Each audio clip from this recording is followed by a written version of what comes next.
Yan na po, mga kababayan. Padating na yata si dating Pangulong Digong sa NAIA Terminal 3. O, tingnan natin kung ito ay aaristuhin po ng ating mga authorities. Nandyan po si Chief General Marbil and CIDG Chief Nick Torre. Nagsisigawan yung mga supporters niya. Ayaw tumigil sa kakasigaw. May announce siguro yung kanyang abogadong si Atty. Torion at kasama. Pero siging sigaw ng kanyang mga supporters. Nagiging unruly na. Hindi na maintindihan.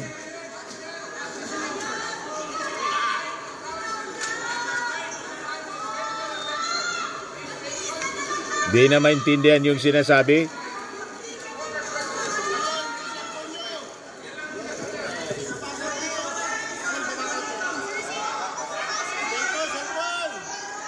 Si Bongo. Nandito si Bongo. Nagkakagulo yung media. Kanya-kanyang scope kasi po, mga kababayan. Nagkakagulo. Si Secretary Bello, nandito na rin. Kanina, galing siya doon sa si Bongo, tapos si Secretary Bello, galing doon sa dating Secretary Bello, galing sa Cardinal Santos Hospital. Kasi ang sabi, ididiretso doon for check-up itong si Digong. Pero sabi ni Bongo, nakakalungkot na niya kasi kinancel yung aming pass ng mga pulis. Ayaw silang papasokin sa loob. Kaya dumiretso na lang siguro sa airport ngayon. Ito na nga sila po. Nagkakagulo na. Wala nang direksyon yung camera. Wala na po. Direksyon yung camera. Umalis na lang. Yan napakaraming polis. Ito po si Bongo. May ina-announce yata.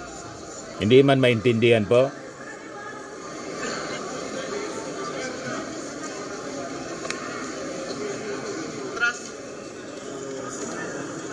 Hindi na makita si Bongo. Yan Nagkakagulo yung media. Ganon talaga kami po. Sa mga ganyang coverage, sanay na tayo. Lahat na lang po camera, mga cellphone. Si Vic Rodriguez. Galing silang Hong Kong. Si Philip Salvador. Si Lorraine Badoy yata ito, nagdadrama na naman. May papunas-punas ng luha. Kahit nang doon sa Hong Kong, mga kababayan na nag-speech siya, may papunas-punas ng luha. Drama queen. Ayan Si Panilo kanina, ginagatungan na naman yung mga tao na mag-people power. Ganon sila. Wala pa yung dating Pangulong Digong. Hindi man nakikita rito. Baka binitbit na po. Baka sumurrender na o kasama na ng mga opisyal ng PNP, si General Torre, pagkatapos ni General Marbil. Hindi natin makita rito si General Marbil at saka si General Torre. Yan Baka pinakapakalma muna. So hindi pa maintindihan kung ano nangyayari po. So malamang mga kababayan, nasa loob pa si Digong. Nagkagulo lang yung mga taga-media. Paunahan kasi po yan. Paunahan sa pag-cover. Paganda ng posisyon. So right now, di pa natin maintindihan kung may warrant of arrest na si Digong. Abangan lang po natin. Ito yung kaninang announcement ni Bongo.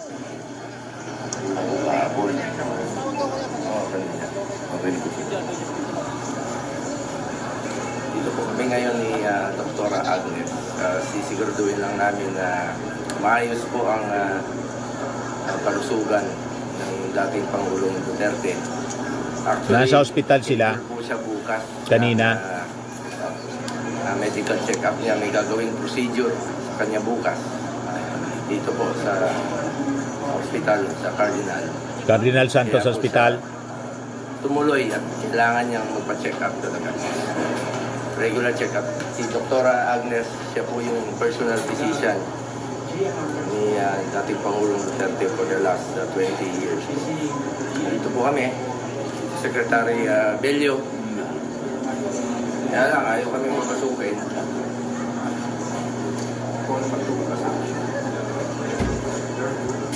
Alam niyo, nakakalungkot. Sabi ko nga sa mga pulis,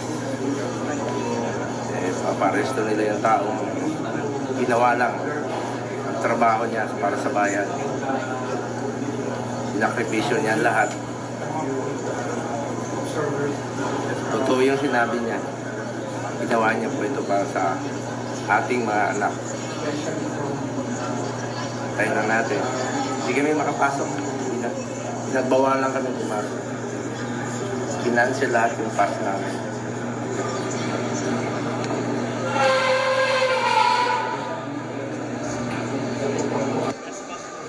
Kaya dumiritso sila sa NAIA. Nasa NAIA na ngayon si Bello saka si Bongo. Kaya lang, hindi na maintindihan mga kababayan yung mga interviews. Ayan o. Kanina sa interview ng GMA mga kababayan, sinabi ni Digong na ready daw siya to face the warrant of arrest allegedly issued by the International Criminal Court for his controversial war on drugs, stressing that he would face it directly as a lawyer and would not escape in another country. Yan sabi po ni Digong, I would say that really appear or non-appearance, but I will deal with the problem directly as a lawyer. Gagamitin ko na yung pagkaabogado ko, sabi ni Digong. He also alleged concerns that he went to Hong Kong over the weekend allegedly to evade the arrest warrant. He is expected to return to the Philippines ngayon. Kaya inaabangan na ng media. Yung original schedule niya na in-announce mamayang hapon pa sana. Biglang nagbago po. Ngayon na lang daw. Kaya sabi ni Digong, Sus Mariosep, mas lalo akong mahuli dito sa Hong Kong. I am here as a visitor. We do not enjoy any privileges here. Saka kung magtago ako, hindi ako magtago sa ibang lugar. Diyan ako sa Pilipinas. Diyan mo ako hindi makita. O, tingnan natin mga kababayan kung ano ang susunod na mga pangyayari or mangyayari. Hanggang ngayon po nakaabang pa yung mga pulis sa NAIA. Yan po, nagkakagulo po sa NAIA. Si Bongo pumunta na rito, pati si Bello. Kaya lang hindi na maintindihan po kung ano ang ina-announce ni Bongo. Nagkakagulo na yung mainstream media. O atras daw, atras. Yan siya ngayon mga kababayan. Wala pang aksyon.